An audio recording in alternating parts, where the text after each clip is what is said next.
እኛ ከአባቶቻቸው ጋር ምስራቅ ሰሜንም ስንዋጋ ነበር።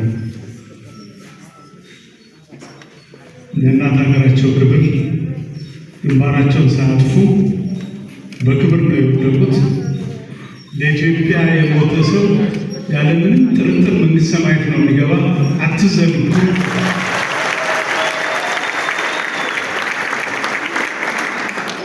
እና በወቅቱ የነበረው መንግስት አስታውሶ የጀግኖቻችንም በደብረ ዘይት ነፃነት አምባ ደግሞ እዚህ በነገራችን ላይ በ16 ወር ነበረ ይህን ቦታ ያቋቋሙ እና እናንተ ህፃናቶች ገብታችሁ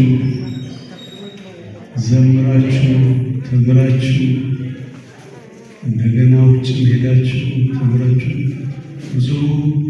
ብዙ ቁም ነገር ላይ የበቁ ሰዎች መካከላችሁ ተፈጥሯል።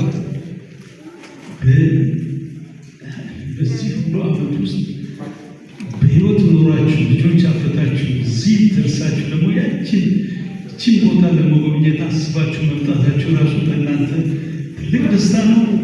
ክብር ይገባችሁ።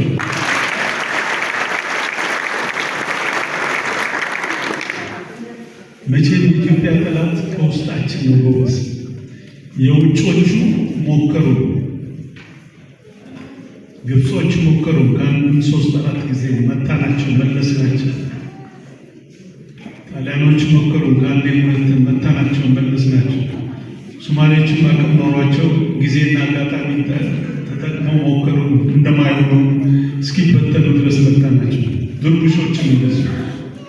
ስለዚህ ኢትዮጵያን የውጭ ኃይሎች በፊት ለፊት በጦርነት ማሸነፍ የማይችሉ መሆናቸውን ሲያውቁ እንክርዳድ ውስጣችን ያሉትን እንክርዳዶች መሳሪያ በማድረግ ይኸው እስካሁን ድረስ እረፍት ነስተውናል።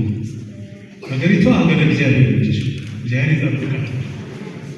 ሀብቷንም ደግሞ እግዚአብሔር ለጉሞ አስቀምጦልናል። የራሱ ጊዜ እስኪመጣ ድረስ እስክንረጋጋ ድረስ እና በጣም የሚያሳዝነኝ ከኛ ቀጣይ እነሱ ስለነበሩ ይሄ ቦታ በዚህ ሁኔታ ቢቀጥል ቁስለኛው የራሳቸው ናቸው፣ ሟቹም የራሱ ነው እና ጥሩ ልጆች እንደናንተ አይነት ማፍራት ሲችሉ አፈራረሱት። እግዚአብሔር ነፍሳቸውን ያፍርሳቸው።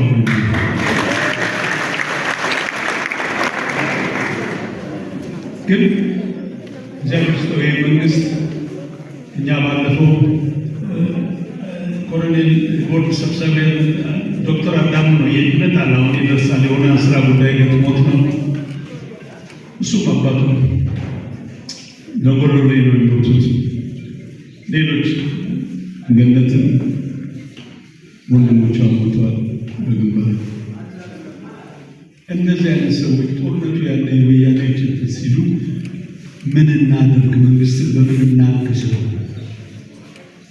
አትሊስት ቁስለኛ ይኖራል። የሚጎዱ አካላቸው በጣም የተጎዱ ሊኖሩ ይችላሉ።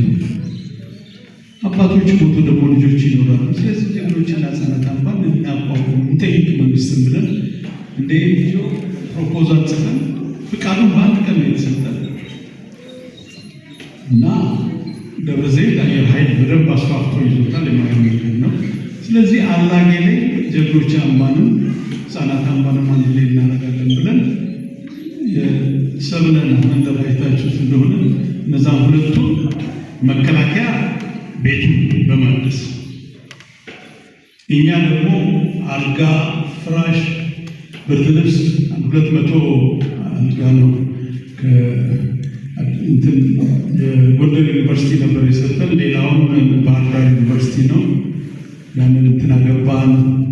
የጉዳተኞች ፕላዝማ ቴሌቪዥን 6 ትላልቅ ዲፍሪዘር ፍሪጅ ምናምን አስገባን። አሁን ይህንን በቅርብ ቀን ነው የሆነ ድርጅት ለምን